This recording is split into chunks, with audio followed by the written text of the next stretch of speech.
चलिए, good evening सभी को, गुड इवनिंग। और यहाँ पर टाइम हो चुका है, 8:30 बजे क्लास होती है, डेली क्लास होती है, किसी भी एग्जाम के लिए आपकी हिंदी होती है। काफ़ी बच्चों कमेंट आते हैं कि सर ये हिंदी किसकी है, तो आपको पता है कि इतने सेट हो गए हैं और ऐसा कोई सेट नहीं होता जो आपको कराना है। टोटल कोई भी XYZ वैकेंसी में आप बैठ जाइएगा, एक बार बैठ के देखिएगा, फिर इसके बाद बताइएगा कि नहीं हम इस क्लास से क्या ज्ञान मिला है। ठीक है ना?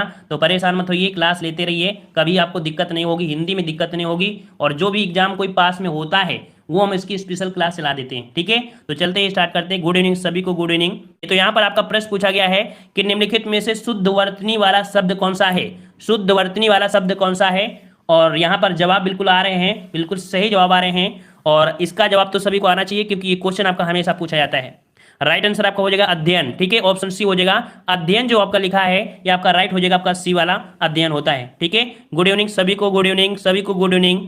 चलिए, दिया है कि निम्नलिखित में से कौन सी पत्र की विशेषता नहीं है। देखो शायद यहाँ पर दिया है नहीं, नहीं शब्द आपको दिया है कि पत्र की विशेषता नहीं है।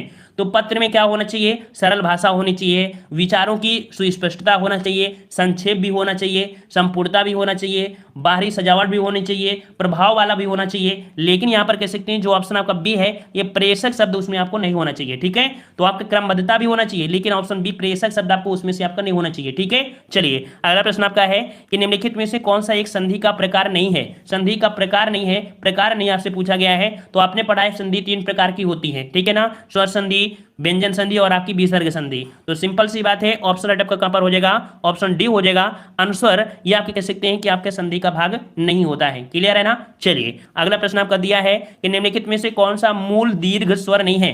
देखो हमने पूरी तरीके से पढ़ा दिया है इस प्रश्न को, जवाब गलती मत करिएगा। कह रहा है कौन सा मूल दीर्घ स्वर नहीं है, कौन सा मूल दीर्घ। देखो हम फोकस करें, कौन सा मूल दीर्घ स्वर आपका नहीं है। 4 का जवाब देना है, 4 का ऑप्शन राइट। तो यहाँ पर देखो बड़ा आ, बड़ी और आपके ऊ, तो ये तो होते हैं, लेकिन जो आपका दिया गया कौन आपका ओ जो आपका होता है ये आपके मूल दीर्घ स्वर में नहीं आता है। कह सकते हैं कि इसको जो बोलते हैं संयुक्त में बोलते हैं। ये क्या होता है? दीर्घ ना होकर ये आपका संयुक्त होता है, जो कि हमने आपको बताया था। क्लियर हो गया होगा? चलिए अगला प्रश्न आपका है कि निम्नलिखित में से कौन सा पत्र वायिक्त पत्र की श्रेणी में आएगा। कौन सा पत्र? वायिक्त मतलब होता है व्यक्तिगत। याद रखिएगा, वायिक्त का मतलब समझ लीजिए क्योंकि गलती कर सकते हैं। वायिक्त का मतलब क्या होता है? तो वायिक्त मतलब होता है व्यक्तिगत, या कह सकते हैं अनौपचारिक पत्र। ठीक है, अनौपचारिक पत्र तो आपने पढ़ा ही होगा ना। तो इस प्रकार से यहाँ पर देख पा रहे होंगे 5 वाले में। तो ऑप्शन राइट आपका यहाँ पर व्यापारिक पत्र दिया है, प्रार्थना पत्र है, मित्र को पत्र और आपका संपादक के नाम पर। तो राइट आंसर आपका हो जाएगा 5 का सी। ये आपका जो है मित्र वाला पत्र है, ये कह सकते हैं कि इसमें आपका नहीं आएगा। ठीक है, सी नंबर आपका क्लियर हो जाएगा। Very good. अगला प्रश्न आपका दिया है कि निम्नलिखित में से शुद्ध वर्तनी वाला शब्द कौन सा है। 6 नंबर आपको बताना है। 6 नंबर आपको बताना है कि यहाँ पर जो आपका दिया है कि शुद्ध वर्तनी वाला आपका शब्द आपको जो दिया है। चलिए यहाँ पर आपका दिया गया है उत्तरदायी। उत्तरदायी जो आपका होगा कौन सा होगा? तो ऑप्शन राइट आपका बी। याद रखिए उत्तरदायी जो होता है इस प्रकार से बनता है। ठीक है, क्लियर आंसर आपका बी हो जाएगा, उत्तरदायी इस प्रकार से हो जाएगा। क्लियर हुआ? चलिए अगला दिया गया है, कह रहा है गंदगी की समस्या से पीड़ित मोहल्ले वासियों की ओर से नगर पालिका को लिखा गया पत्र निम्नलिखित में से किस श्रेणी में आएगा। तो आपका यहाँ पर याद रखिएगा कि नगर पालिका को अगर आपको लिखना है तो भाई वो शिकायत करेंगे ना। क्या करेंगे? शिकायत ही तो करेंगे, शिकायती पत्र लोग बोलेंगे ना, क्योंकि यहाँ पर प्रार्थना तो नहीं करेंगे भाई, प्रार्थना नहीं किया जाता है, शिकायती पत्र बोला जाता है उसे। ठीक है, चलिए अगला प्रश्न आपका दिया है कि निम्नलिखित में से कौन सा व्यंजन संधि का उदाहरण नहीं है। व्यंजन संधि का उदाहरण आपका कौन सा नहीं है? व्यंजन संधि का उदाहरण कौन सा नहीं है? जवाब देना है 8 नंबर। चलिए 8 नंबर यहाँ पर जवाब आ रहा है, कह रहा है जगदम्बा। तो जगत धनम्बा अर्थात ये व्यंजन संधि है। समधनतोष ये भी है, अहंकार भी आपका हो जाएगा। लेकिन जो विद्यालय है, विद्यालय तो विद्याधनालय। ठीक है, विद्याधनालय बनता है। तो इस प्रकार से ये स्वर संधि का उदाहरण है, जबकि अदर जो आपके हैं वो आपकी व्यंजन संधि। क्लियर हो गया होगा? क्लियर है ना? ऑप्शन आपका बी विद्यालय आपकी व्यंजन संधि में आपका नहीं है। क्लियर है? चलिए अगला प्रश्न आपका है देशभक्ति में कौन सा समास है। देशभक्ति में कौन सा समास है? देशभक्ति में कौन सा समास है? चलिए 9 का जवाब यहाँ पर। और देश के लिए भक्ति क्या होता है भाई? देश के लिए भक्ति। और जो के लिए शब्द लगता है वो किसमें लगता है? तो हमेशा आपको पता है कि के लिए शब्द होते हैं वो आपके कह सकते हैं विभक्ति होते हैं, और जो विभक्ति होते हैं आपके तत्पुरुष समास में होते हैं। देश के लिए भक्ति राइट आंसर आपका जिसका आ रहा है बी नंबर। क्लियर हो जाएगा। चलिए अगला दिया है कि पंचवटी में कौन सा समास है। पंचवटी, पंचवटी में कौन सा समास हो जाएगा? यहाँ पर 10 का जवाब देना है पंचवटी। चलो जवाब यहाँ पर आ रहे हैं जवाब बिल्कुल आ रहे हैं कि जिस शब्द का पूर्व प्रधान होता है, मतलब कह सकते हैं कि संख्यावाची होता है, ठीक है, संख्यावाची विशेषण होता है, उसे हम लोग द्विग समास कहते हैं, ठीक है। पंचवटी मतलब 5 वटों का समाहार होता है, उसे हम पंचवटी कहते हैं। तो राइट आंसर आपका यहाँ पर हो जाएगा सी नंबर, पंचवटी हो जाएगा, ठीक है। और अपवाद के रूप में देखें तो भाई पंचवटी एक ही थी, ऐसा नहीं है, बहुत ऐसे आपके होते हैं, ठीक है। चलिए सभी को राधे राधे, राधे राधे, सभी को गुड इवनिंग। चलिए कह रहा है अधिकारी में कौन सा उपसर्ग आपका है, अधिकारी में कौन सा उपसर्ग है, अधिकारी में कौन सा उपसर्ग है। 11 का जवाब देना अधिकारी, तो आपका बनेगा क्या, आदि शब्द बन जाएगा ना, आदि शब्द बनेगा ना, बिल्कुल ऑप्शन आपका सरल है। ऑप्शन आपका यहाँ पर आंसर आपका हो जाएगा बी, क्योंकि यहाँ पर आदि शब्द जो निकल रहा है ना तोड़ने पर, तो आपका ये हो जाएगा क्या, आपका यहाँ पर उपसर्ग बनेगा और कारी शब्द यहाँ पर मूल शब्द बनेगा। राइट आंसर आपका बी हो जाएगा अधिकारी। क्लियर हो गया होगा। चलिए अगला प्रश्न आपका दिया गया है कि निम्नलिखित में से किस शब्द में आ उपसर्ग नहीं लगा है। देख लीजिए यहाँ पर आ उपसर्ग नहीं लगा है, नहीं लगा है शब्द पूछा है 12 नंबर में।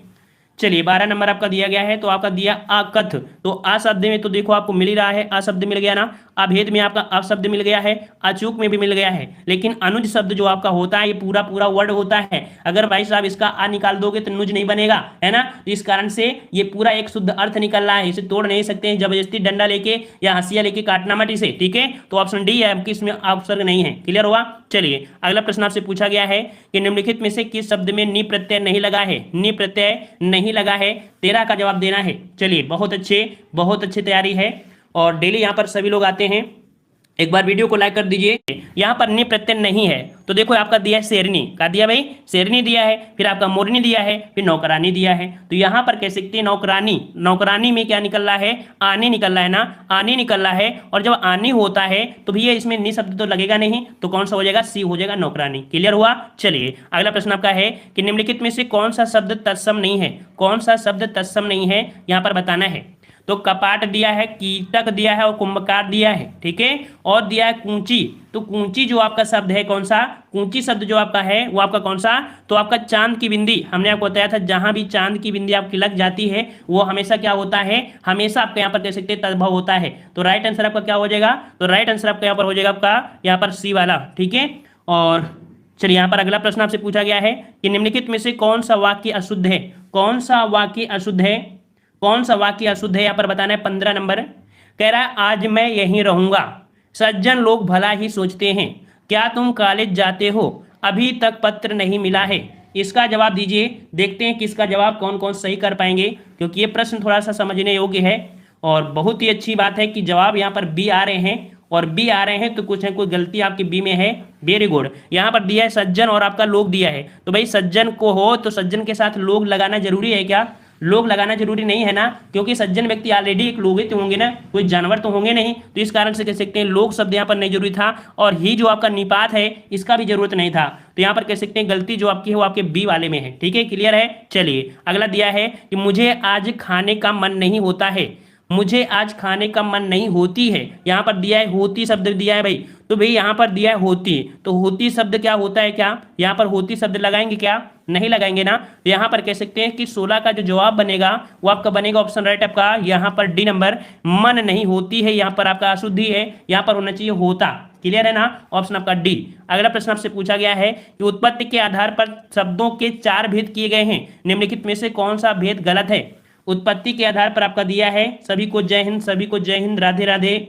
चलिए उत्पत्ति के आधार पर आपके कितने होते हैं भाई, तो 4 होते हैं। कौन, तत्सम, तद्भव, देशज और विदेशज, है ना। लेकिन भाई साहब यहाँ पर विदेशी दिया है, यौगिक दिया है, तो गलती कहाँ पर आपकी है, गलती आपकी सी है, यौगिक शब्द आपके इसमें आपका नहीं आएगा, तत्सम, तद्भव, देशज, विदेशज होते हैं। क्लियर हो गया होगा। चलिए अगला प्रश्न आपका दिया है कि वाक्य को समाप्त करने के लिए जिसका प्रयोग किया जाता है उसे क्या कहते हैं। देखिए अगर वाक्य को समाप्त करना है, अगर वाक्य को समाप्त करना है तो हम लोग क्या बोलेंगे, तो ऐसी स्थिति में हम लोग प्रयोग करते हैं, ऑप्शन राइट आपका यहाँ पर बी बन जाएगा, पूर्ण विराम का करते हैं, ठीक है ना। और हिंदी में जो पूर्ण विराम होता है वो इस प्रकार से होता है, और इंग्लिश में जो पूर्ण विराम होता है वो एक चांद की बिंदी मतलब छोटी सी बिंदी होती है। क्लियर है ना, सभी को गुड इवनिंग, सभी को गुड इवनिंग। चलिए अगला है माता पिता लोहे के चने चबाकर बच्चों को पढ़ाते हैं, रेखांकित मुहावरा का अर्थ स्पष्ट कीजिए। चलिए यहाँ पर दिया है तो आपका जवाब 19 का हो जाएगा कौन सा, ए नंबर, बहुत कठिनाई झेलना। ऑप्शन आपका यहाँ पर हो जाएगा बहुत कठिनाई झेलना, ए नंबर आपका क्लियर हो जाएगा। क्लियर हुआ। चलिए अगले प्रश्न को आते हैं। प्रश्न आपसे अगला पूछा गया है कि कहाँ राजा भोज कहाँ गंगू तेली, लोकोक्ति का अर्थ बताइए। कहाँ राजा भोज कहाँ गंगू तेली,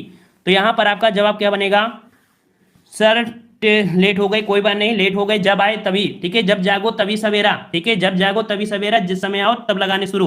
तो कहाँ राजा भोज, कहाँ गंगू तेली, तो इसका जो अर्थ हो जाएगा कौन सा, तो 20 का ऑप्शन आपका ए हो जाएगा, विशिष्ट और सामान्य व्यक्ति की तुलना, ठीक है, विशिष्ट और सामान्य व्यक्ति की तुलना, कहाँ राजा भोज, कहाँ गंगू तेली, ठीक है। चलिए अगला प्रश्न आपका है कि जहां एक ही वर्ण की आवृत्ति बार बार होती है तो उसे हम लोग क्या कहते हैं, 21 का जवाब दीजिएगा सभी लोग।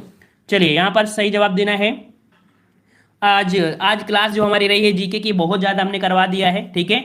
और यहाँ पर 21 का जवाब आपका बनेगा बी नंबर, जहाँ पर वर्णों की होती है, वर्ण की आवृत्ति जब बार बार होती है वहां पर अनुप्रास अलंकार होता है। क्या होता है, अनुप्रास अलंकार होता है। ऑप्शन आपका बी बनेगा, अनुप्रास अलंकार। क्लियर हो गया होगा। चलिए अगला दिया गया है कि क्रिया के मूल रूप को क्या कहते हैं, क्रिया के मूल रूप क्या क्या कहते हैं, क्रिया के मूल रूप को क्या कहते हैं।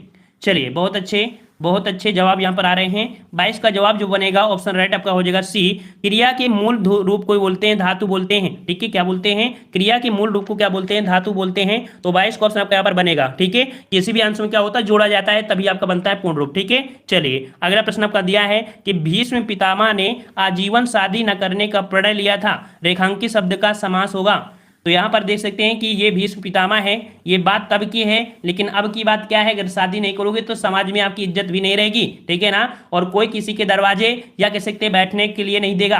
तो भाई यहाँ पर जॉब लीजिए और ऐसी अपनी पर्सनालिटी बनाइए, ठीक है, ताकि लोग दूसरे सम्मान करें आपका।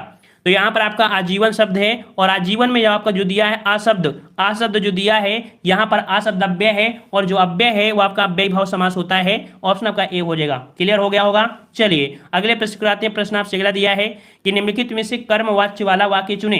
कर्मवाच्य आपको चुनना है। यहाँ पर सभी लोग वीडियो को शेयर कर दे भाई, सभी लोग वीडियो को शेयर कर दे। टाइम जो होता है 8:30 बजे होता है, तो आप लोग टाइम से आ जाया करिए। चलिए यहाँ पर आपका कर्मवाच्य वाला वाक्य चुनना है, कर्म। और यहाँ पर आप देख सकते हैं कि दिया है ऐसा कहते हैं कि, दूसरा है तुम लिख नहीं सकते, चौथा है बिल्ली के हाथों चूहा मारा गया। तो देखो यहाँ पर कह सकते हैं बिल्ली के द्वारा, ये भी तो कह सकते हैं ना बिल्ली के द्वारा। तो यहाँ पर जो शब्द आपका कौन सा है, सी वाला, यहाँ पर आपका कर्मवाच्य आपका हो जाएगा। ऑप्शन आपका 24 का जो जवाब हो जाएगा आपका सी वाला हो जाएगा, ठीक है। सी वाला आपका हो जाएगा। भाई इसमें पहले में कर्म कहाँ दिख रहा है, कर्म तो है ही नहीं है। चलिए अगला प्रश्न आपका है कि से के द्वारा किस कारक पर प्रसर्ग है। से के द्वारा किसमें होता है, तो करण वाले मतलब कह सकते हैं यहाँ पर करण से के द्वारा होता है ना, करण से के द्वारा, अर्थात ऑप्शन कौन सा बनेगा, यहाँ पर आपका बी हो जाएगा, करण आपका हो जाएगा। क्लियर हो गया। बिल्कुल इजी है, हम लोग फटाफट बिल्कुल बढ़ते चले जा रहे हैं, ठीक है। और यहाँ पर बेसिक भी पढ़ते रहिएगा, आपके जीवन के लिए, भविष्य के लिए काम देगा। चलिए अगले प्रश्न आपसे पूछा गया है कि निम्नलिखित शब्दों में से स्त्रीलिंग शब्दों को पहचानना है। स्त्रीलिंग आपसे पूछा गया, स्त्रीलिंग आपका कौन सा है। तो 26 का जो जवाब हो जाएगा, 26 का जो जवाब बनेगा, ऑप्शन आपका देखिए, संसार दिया है और गौरव दिया है, समुदाय दिया है और अश्विनी दिया है। तो अश्विनी जो आपका है वो आपका कौन सा हो जाएगा, डी। यहाँ पर अश्विनी जो आपका है या आपका कैसा है, आपका स्त्रीलिंग आपका हो जाएगा। क्लियर है ना। चलिए बहुत ही अच्छी बात है कि पहले से आंसर आ जाते हैं, मतलब कह सकते हैं भयंकर तैयारी हो गई है पूरी तरीके से। चलिए निम्नलिखित में से कौन सा जोड़ा सही नहीं है, कौन सा जोड़ा सही नहीं है। तो आपका दिया है बेटी का दिया है बेटियां, ये दिया है डिबिया का दिया है डिबिये। तो भाई डिबिये शब्द आपने पढ़ा है क्या, डिबिये नहीं पढ़ा है ना, डिबिया पढ़ा है। मतलब या में मात्रा, जब यह शब्द आए तो उसमें चांद की बिंदी लगाया जाता है, यह शब्द जब भी आए तो उसमें चांद की बिंदी लगता है। तो यहाँ पर कह सकते हैं जो आपका डिबिया है यह आपका गलत है, डिबिया होना चाहिए था। क्लियर हुआ। चलिए अगला दिया है कि संविधान के किस अनुच्छेद में हिंदी को राजभाषा तथा इसकी लिपि देवनागरी को स्वीकार किया गया है। यहाँ पर देख सकते हैं कि हिंदी जो आपकी राजभाषा है और इसकी देवनागरी जो है वो आपकी क्या है, तो आपकी लिपि जो है आपकी देवनागरी है। ये जो आपको बोला गया है किसमें बोला गया है, तो राइट आंसर आपका जवाब हो जाएगा 28 का सी, ठीक है। 28 का सी बनेगा। ये आर्टिकल 343 में बोला गया है, ठीक है। क्लियर हुआ। चलिए अगला दिया है गद्यांश, और ये गद्यांश पढ़ लीजिए, भागना मत, क्योंकि ये गद्यांश जो आपका है इससे जीके के 5 प्रश्न आपको बनने हैं, ठीक है। तो यहाँ पर देखो, भारत का गौरव बढ़ाने वाले महानुभावों में रविन्द्रनाथ टैगोर का स्थान अग्रण्य है, उनका जीवन सदैव प्रेरणादायी है। उनका जन्म कहाँ हुआ था, याद रखिए रविन्द्रनाथ टैगोर का जन्म हुआ था आपके 7 मई 1861 को कलकत्ता में हुआ था, और ये बंगाली परिवार से थे। इनके पिता का नाम क्या था, तो इनके पिता का नाम क्या था भाई, देवेंद्रनाथ था, और माता का नाम शारदा देवी था। उनके पिता ब्राह्मण समाज के नेता थे। वे महान कवि, कहानीकार, गीताकार, चित्रकार, संगीतकार, नाटककार और सच्चे देशभक्त थे। और याद रखिए उन्होंने 8 वर्ष की छोटी, याद रखिए कब, 8 वर्ष की छोटी उम्र में कविता लिखी थी। किसने, रविन्द्रनाथ टैगोर ने, ठीक है। और यहाँ पर याद रखिए जैसे आपका है काबुली वाला, मास्टर साहब, पोस्टर, ठीक है, मास्टर जैसी आपकी बहुत अब लिखा था। अगला पॉइंट जो महत्वपूर्ण है कि वर्ष 1878 में कानून की पढ़ाई के लिए लंदन गए थे, लेकिन साहित्य प्रेमी, इनको साहित्य का प्रेम था, तो इस कारण से कह सकते हैं वो बिना डिग्री ले ही वो आपको वापस आ चुके थे। ठीक है, प्रकृति में प्रेमी की रविंद्र जी ने शांति निकेतन, याद रखिए शांति निकेतन की स्थापना 16 अक्टूबर 1905 में की गई थी। ठीक है ना। अच्छा, और इसके बाद देखो कि इन्होंने कलकत्ता में रक्षाबंधन का उत्सव बंग भंग आंदोलन आरंभ किया था। इसी आंदोलन से भारत में स्वदेशी आंदोलन का सूत्रपात हुआ। उनकी सबसे लोकप्रिय रचना आपकी है कौन सी? गीतांजलि। कौन सी आपकी? तो गीतांजलि उनकी है, जिसके लिए 1913 ईस्वी में उन्हें नोबेल पुरस्कार प्रदान किया गया। वर्ष 1919 में उन्होंने जलियांवाले कांड में उन्होंने नाइटहुड की उपाधि वो कर दिया था। ये क्वेश्चन आपके बड़ी बड़ी एग्जाम में पूछा जाता है कि नाइटहुड की उपाधि जो कह सकते हैं दिया था, कब दिया था? तो जलियांवाला हत्याकांड जो हुआ था उसी में लौटा दिया था। भारत का जो राष्ट्रगान है जनगण मन, और बांग्लादेश का जो राष्ट्रीय गीत है आपका कौन सा? अमार सोनार बंगला, ये इन्हीं के द्वारा रचा गया था। ठीक है, रविन्द्रनाथ जी का जो निधन हुआ था कब हुआ था? तो 7 अगस्त 1941 को। कब हुआ था? 7 अगस्त 1941 को रविन्द्रनाथ टैगोर का यहाँ पर डेथ हुई थी कलकत्ता में, और सदा उनका जीवन रहेगा। ये देखो यहाँ पर आपने जीके पढ़ लिया, मतलब था हिंदी का गद्यांश ही ऐसा था। आप देखो जवाब बिल्कुल भना भना आप देते रहोगे। कह रहा है जनगण मन राष्ट्रगान के रचनाकार कौन से हैं? तो यहाँ पर देखो कुछ लोग है ना आते भी जाते भी हैं, लेकिन ऐसे लोग क्या होते हैं ना, बस सोचते हैं कि कहाँ पर वो मिला है। भंडारा में किसी को मालपुआ अच्छा लगता है, किसी को वो चाउमीन अच्छी लगती है, किसी को चाट अच्छा लगता है। तो वही चीज होता है, आते रहो जाते रहो, ऐसा है ना। और आते रहो जाते रहो तो ऐसी जिंदगी आते और जाते में ही कट जाती है। ठीक है ना। तो यहां पर दिया है जनगण मन राष्ट्रगान, जो आपके रचनाकार आपके कौन है? तो आपके कौन? तो रविन्द्रनाथ टैगोर हैं, जो कि आंसर आपको मिल गया है। अगला है नाइटहुड की उपाधि रविन्द्रनाथ ने क्यों लौटाई थी? नाइटहुड की उपाधि रविन्द्रनाथ क्यों लौटाई थी? तो यहां पर देख सकते हैं कब लौटाई थी, क्यों लौटाई थी। तो 30 का जो जवाब हो जाएगा ऑप्शन बी। याद रखिए जलियांवाला हत्याकांड के विरोध में, जो कि अभी आपने पढ़ लिया था। ठीक है, अगला है रविन्द्रनाथ टैगोर की कौन सी रचना के लिए नोबेल पुरस्कार प्राप्त हुआ है? तो नोबेल पुरस्कार जो प्राप्त हुआ था आपकी गीतांजलि के लिए, ऑप्शन आपका डी हो जाएगा गीतांजलि के लिए। क्लियर है ना। चलिए अगला दिया है कि रविन्द्रनाथ टैगोर का जन्म कब और कहाँ हुआ था? रविन्द्रनाथ टैगोर का जन्म कब और कहाँ हुआ था? तो देखो ये आपका प्रश्न है, 4 प्रश्न थे, और जो लोग यहाँ पर आए थे और चले गए थे उनको दे देना। छींके आने लगेंगे कि उनकी जन्म कहाँ हुआ था, डेट नहीं बता पाएंगे। केवल बस लोग केवल देखना, जीवन में एक कष्ट होता है ना कि जल्दी जल्दी वाला काम करते हैं, छींके आएंगे, ये प्रश्न को जवाब नहीं दे पाएंगे कहाँ पर आपको हुआ था, किस डेट में। ठीक है, तो भाई कभी कोई चीज पढ़ाते हैं उस पर फोकस किया करिए कि आखिरकार हम गद्यांश क्यों पढ़ा रहे हैं। गद्यांश में कुछ ना कुछ आपको तत्व मिलने वाला होता है। ठीक है ना। तो यहाँ पर आपको रविन्द्रनाथ टैगोर को जो जन्म कब और कहाँ हुआ, तो 32 का जो जवाब हो जाएगा ऑप्शन आपका ए हो जाएगा। ये आपका 7 मई आपके 1866 को कोलकाता में हुआ था। ठीक है ना, 32 का ऑप्शन का ए हो जाएगा। और अगला दिया है कि उनके पिता कौन से समाज के नेता थे? उनके पिता कौन से समाज के नेता थे? तो आपका 33 का जो जवाब बनेगा आपका ए नंबर, ब्रह्म समाज के थे। ठीक है, ब्रह्म समाज, ऑप्शन आपका ए हो जाएगा, ब्रह्म समाज के नेता थे। ठीक है, नेक्स्ट प्रश्न आपका है कि मात्रा के आधार पर स्वर कितने प्रकार के होते हैं? मात्रा के आधार पर स्वर कितने प्रकार के होते हैं? चलिए यहां पर आपका है कि मात्रा के आधार पर, तो मात्रा आपके कह सकते हैं कितने होंगे? 34 का जवाब देना है, और सभी का ए जवाब आ रहा है, किसी का बी भी आ रहा है। तो यहाँ पर आपका जवाब आपका ए आपके कह सकते हैं जो आपका लघु स्वर और आपका दीर्घ स्वर होता है। ठीक है, देखो प्लुत स्वर को यहाँ पर काउंट नहीं किया जाता है। ठीक है, नॉर्मल से देखा जाए तो प्लुत स्वर को नहीं काउंट करते हैं। ठीक है, अगला प्रश्न आपसे पूछा गया है कि एक विद्यार्थी को अपने स्कूल के प्रधानाचार्य को अभिवेदन के लिए क्या लिखना चाहिए? देखिए एक कोई विद्यार्थी है और अपने स्कूल के प्रधानाचार्य को पत्र लिखना है, तो ऐसी स्थिति में जो लिखेंगे तो अभिवादन के रूप में क्या प्रयोग करेंगे?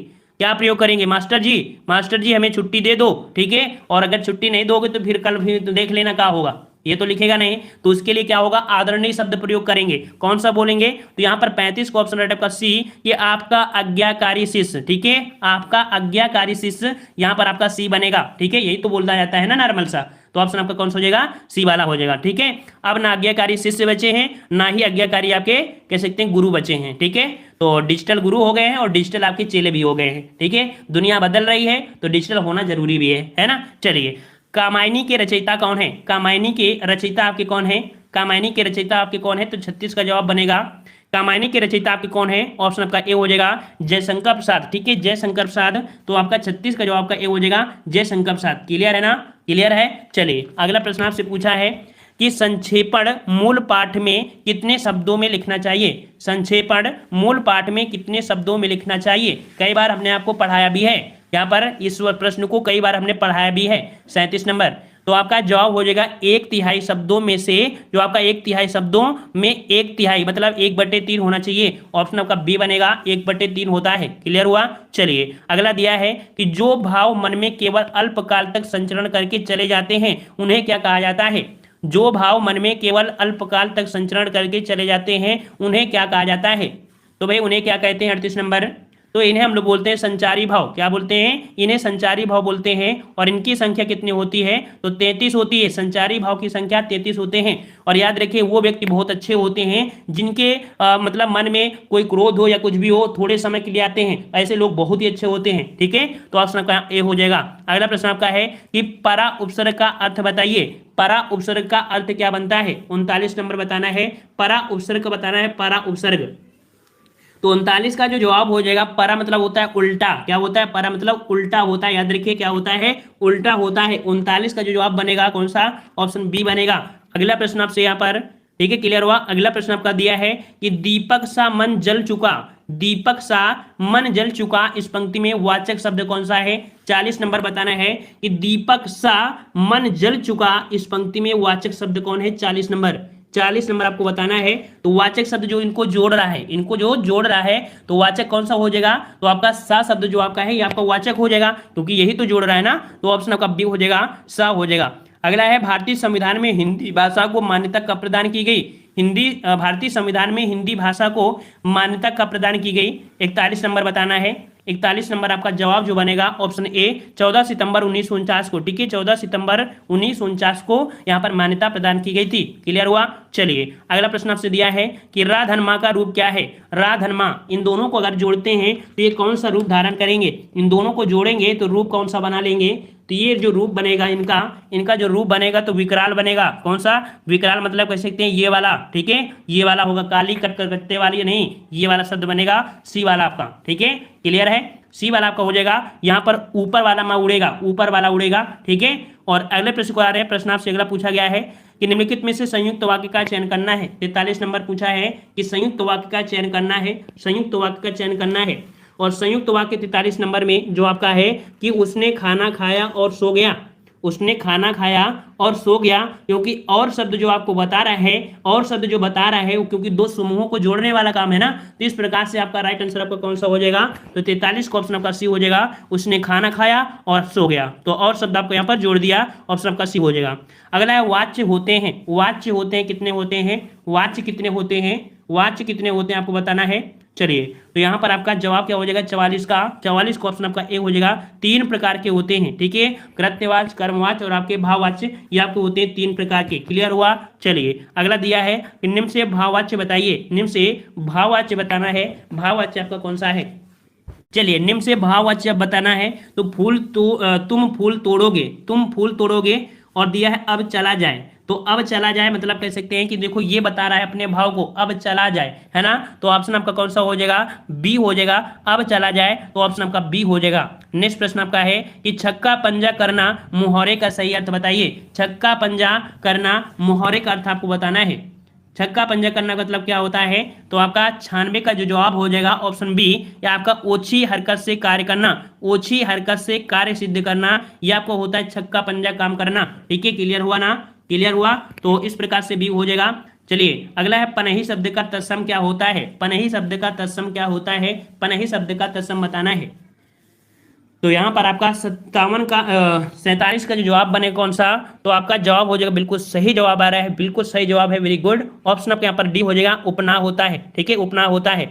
उपसर्ग को कहते हैं, उपसर्ग को क्या कहते हैं? तो यहाँ पर जो उपसर्ग होता है, उपसर्ग जो होता है वो आपका शब्दांश होता है। क्या होता है भाई? वो शब्दांश होता है। तो ये आपका हो जाएगा ए नंबर, शब्दांश होता है। ठीक है, और अगला आपको दिया गया है मध्य स्वर किसे कहते हैं? मध्य स्वर किसे कहते हैं? तो मध्य स्वर जो आपका होता है, तो हमने आपको बताया था जीभ बना लीजिए, एक जीभ बना लीजिए। अब जीभ में जो बीच वाला स्वर होता है वो आपका आ होता है। इसे जब बोलते हो ना तो आ जब बोलोगे तो जैसे कटोरी नहीं होता हाथ में जैसे, तो उसी प्रकार से हल्का सा कह सकते हैं जीभ उठ जाती है आसपास और बीच में गड्ढा हो जाता है। तो ये जो आपका होता है मध्य स्वर होता है, आ वाला जो आपका दिया है डी नंबर। ठीक है, अगला प्रश्न आपका दिया है कि छंद से संबंधित गणों की सही संख्या बताना है। छंद से संबंधित गणों की संख्या बताना है। 50 नंबर जो आपका होगा क्या हो जाएगा?